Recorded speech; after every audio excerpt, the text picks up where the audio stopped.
Assalamualaikum warahmatullahi wabarakatuh. Saya akan menjelaskan sedikit materi mengenai teori belajar kognitivisme oleh tokoh Gagne. Di sini kita akan berkenalan dengan tokoh Gagne. Gagne ini memiliki nama lengkap Robert Mills Gagne atau lebih dikenal dengan Gagne. Dia lahir di Massachusetts tanggal 21 Agustus 1916 dan wafat di Signal Mountain, Tennessee, Amerika, tanggal 28 April 2002. Gagne ini seseorang yang berkebangsaan Amerika Serikat. Dia seorang psikolog pendidikan Amerika yang terkenal karena ketentuan pembelajarannya. Dia juga mempelopori ilmu pengajaran selama Perang Dunia II. Ketika dia bekerja dengan pilot pelatihan Korps Udara Angkatan Darat, dia melanjutkan untuk mengembangkan serangkaian studi dan karya yang menyederhanakan dan menjelaskan apa yang dia dan orang lain yakini sebagai instruksi yang baik. Gagne juga terlibat dalam penerapan konsep teori instruksional untuk desain pelatihan berbasis komputer dan pembelajaran berbasis multimedia.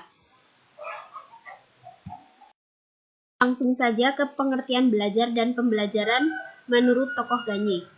Menurut Gagne, belajar dipengaruhi oleh pertumbuhan dan lingkungan, namun pengaruh yang paling besar adalah lingkungan individu seseorang. Lingkungan individu seseorang meliputi lingkungan rumah, geografis, sekolah, dan berbagai lingkungan sosial. Berbagai lingkungan itulah yang akan menentukan apa yang akan dipelajari oleh seseorang dan selanjutnya akan menentukan akan menjadi apa ia nantinya. Lalu pengertian pembelajaran menurut Gagne adalah seperangkat proses yang bersifat internal bagi setiap individu sebagai hasil transformasi rangsangan yang berasal dari peristiwa eksternal di lingkungan individu yang bersangkutan atau suatu kondisi.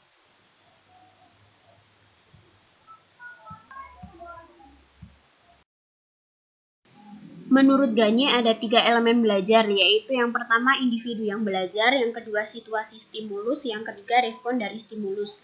Gagne juga mengemukakan tentang 8 susunan belajar, 5 sistematika belajar, dan 4 fase belajar. Kali ini saya akan menerangkan satu persatu dari 8 susunan belajar, 5 sistematika belajar, dan 4 fase belajar.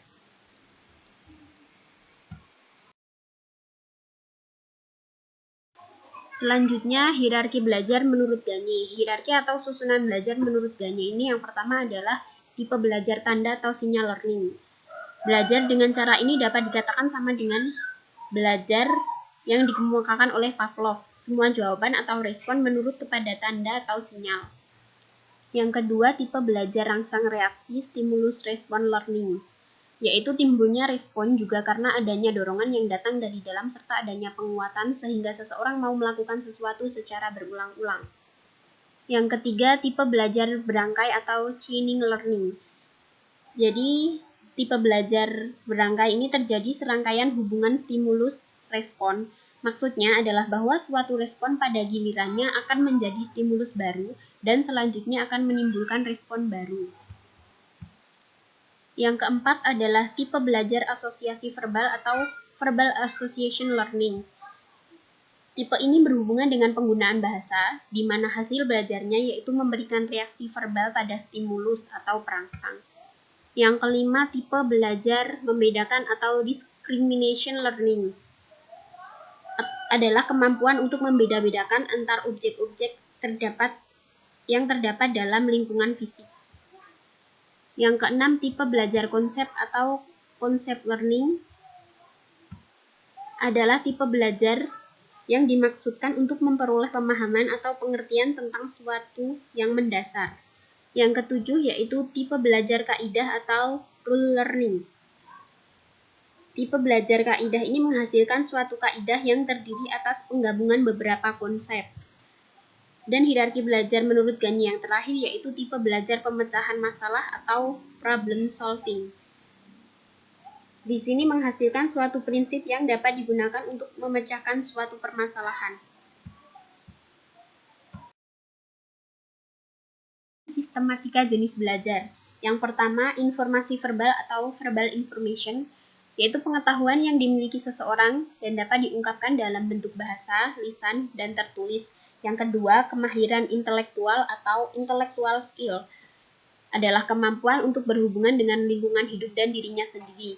Yang ketiga, pengaturan kegiatan kognitif atau cognitive strategy adalah suatu cara seseorang untuk menangani aktivitas belajar dan berpikirnya sendiri sehingga ia menggunakan cara yang sama apabila menemukan kesulitan yang sama. Yang keempat adalah keterampilan motorik atau motor skill adalah kemampuan seseorang dalam melakukan suatu rangkaian gerak-gerik jasmani dalam urutan tertentu dengan mengadakan koordinasi antara gerak-gerik berbagai anggota badan secara terpadu. Dan yang terakhir adalah sikap atau attitude. Adalah kemampuan seseorang yang sangat berperan sekali dalam mengambil tindakan, apakah baik atau buruk bagi dirinya sendiri. Selanjutnya adalah fase-fase belajar. Fase-fase belajar ini berlaku bagi semua tipe belajar. Menurut Gagne, ada 4 buah fase dalam proses belajar. Yang pertama yaitu fase penerimaan atau apprehending phase. Pada fase ini, rangsang diterima oleh seseorang yang belajar. Ada beberapa langkah dalam fase ini. Yang pertama adalah timbulnya perhatian, kemudian penerimaan, dan terakhir adalah pencatatan. Dicatat dalam jiwa tentang apa yang sudah diterimanya. Yang kedua adalah fase penguasaan atau acquisition phase. Pada tahap ini akan dapat dilihat apakah seseorang telah belajar atau belum. Orang yang telah belajar akan dapat dibuktikan dengan memperlihatkan adanya perubahan pada kemampuan atau sikapnya. Yang ketiga adalah fase pengendapan atau storage phase. Sesuatu yang telah dimiliki akan disimpan agar tidak cepat hilang sehingga dapat digunakan bila diperlukan. Fase ini berhubungan dengan ingatan dan kenangan. Yang terakhir adalah fase pengungkapan kembali atau retrieval phase. Segala yang telah dipelajari, dimiliki, dan disimpan dengan maksud untuk digunakan bila diperlukan. Jika kita akan menggunakan apa yang disimpan, maka kita harus mengeluarkannya dari tempat penyimpanan tersebut. Dan inilah yang disebut dengan pengungkapan kembali.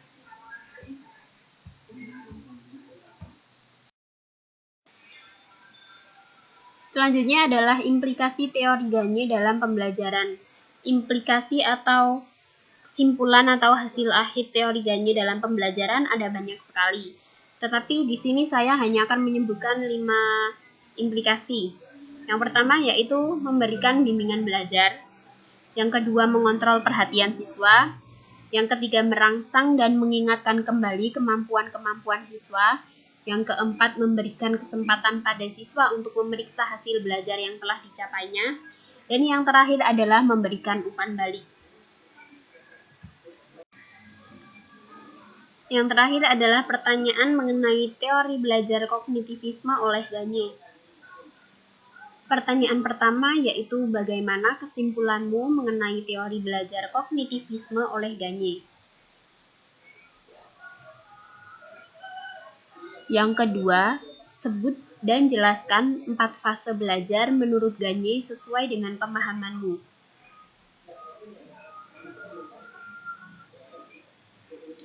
Yang ketiga, jelaskan tipe belajar rangsang reaksi atau stimulus response learning sesuai pemahamanmu.